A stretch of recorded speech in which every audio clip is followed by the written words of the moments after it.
नमस्कार, स्वागत है आपका अपना चैनल ज्ञानदीप सक्सेस पॉइंट में। आज हम लोग एक नए चैप्टर प्रायिकता अर्थात प्रोबेबिलिटी के बारे में अध्ययन करेंगे। के बारे में हम लोगों ने उसकी परिभाषाओं को अध्ययन किया। अब हम लोग प्रायिकता के सूत्रों के बारे में अध्ययन करेंगे, अर्थात प्रायिकता को कैसे ज्ञात कर सकेंगे। प्रायिकता बराबर होता है ई के अनुकूल घटना, ई के अनुकूल घटना बटा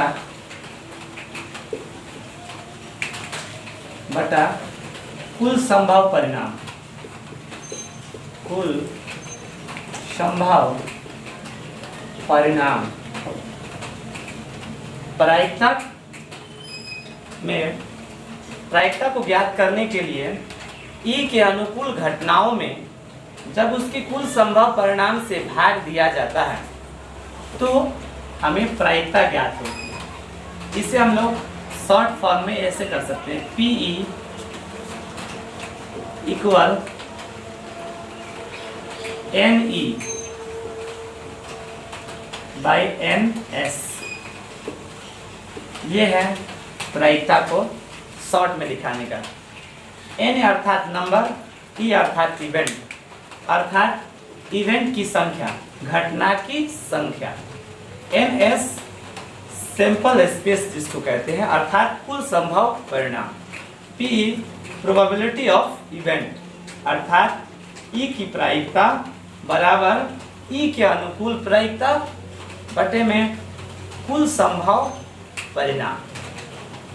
अब हम लोग जानेंगे प्रायिकता का मान। जैसे एक उदाहरण से एग्जाम्पल एक लेते हैं। एग्जाम्पल में लेते हैं कि एक पासे को फेंका जाता है। एक पासे को फेंकने पर सम संख्या आने की प्रायिकता क्या होगी। क्वेश्चन है, एक पासे को फेंकने पर सम संख्या आने की प्रायिकता क्या होगी। आइए इसको हल करते हैं। लिख देंगे यहाँ पर सॉल्व। हम सभी जानते हैं कि एक पासे को फेंकते हैं तो उसमें संभव परिणाम क्या क्या होंगे। संभव परिणाम कौन कौन से होंगे। तो सबसे पहले संभव परिणामों में एक आ सकता है, 2, 3, 4, 5 और 6, अर्थात कुल संभव परिणाम जिसको हम लोग NS कहते हैं, ये कितने होंगे, 1, 2, 3, 4, 5 और 6 हो जाएगा। अब कह रहा है कि सम संख्या की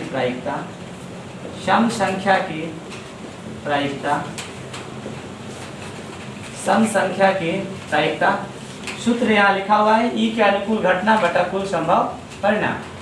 अर्थात अब हमें ध्यान देने की बात है कि सम संख्या की प्रायिकता, इसमें सम कौन कौन से हैं।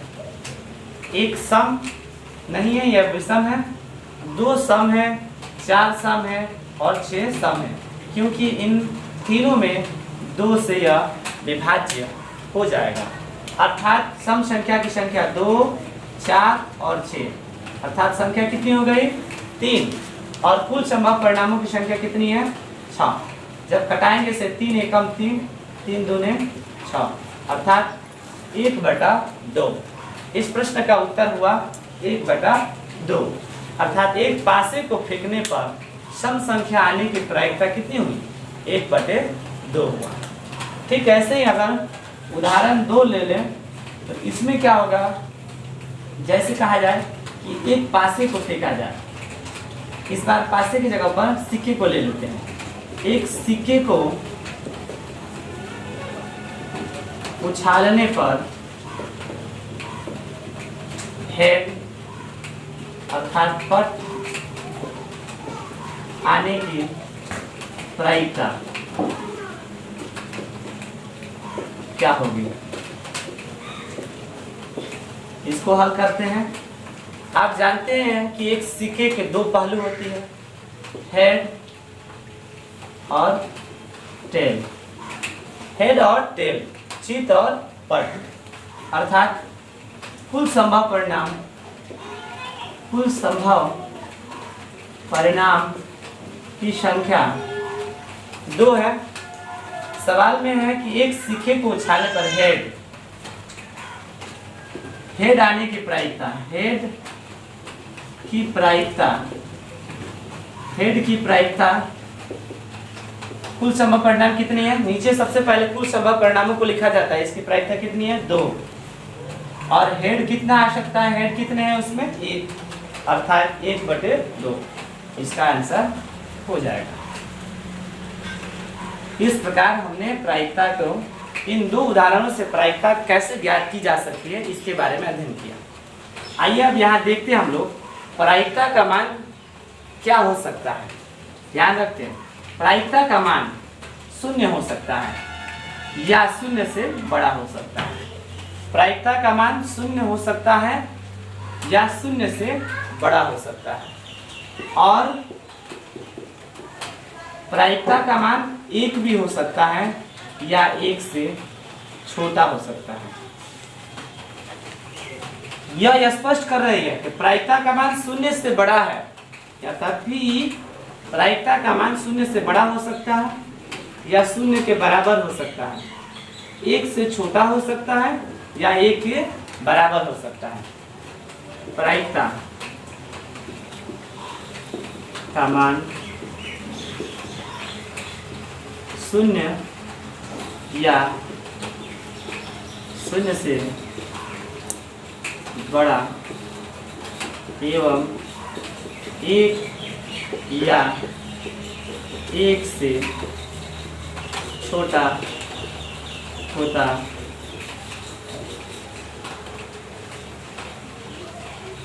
प्रायिकता का मान 0 से बड़ा या बराबर, 1 से छोटा या बराबर हो सकता है। ये सभी याद करने वाले जो तथ्य हैं, यह परीक्षाओं में ऑब्जेक्टिव प्रश्नों के रूप में आता है। जैसा कि इन तथ्यों से यह स्पष्ट हो रहा है कि प्रायिकता का मान 0 से कम नहीं हो सकता, अर्थात प्रायिकता का मान ऋणात्मक नहीं हो सकता है। जैसा कि अगर उदाहरण डालें, निम्न में से कौन प्रायिकता है? अगर एक क्वेश्चन आ जाए, निम्न में प्रायिकता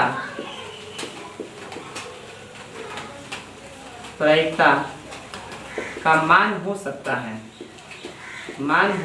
है, उदाहरण डालें, जैसे कि A, B, C,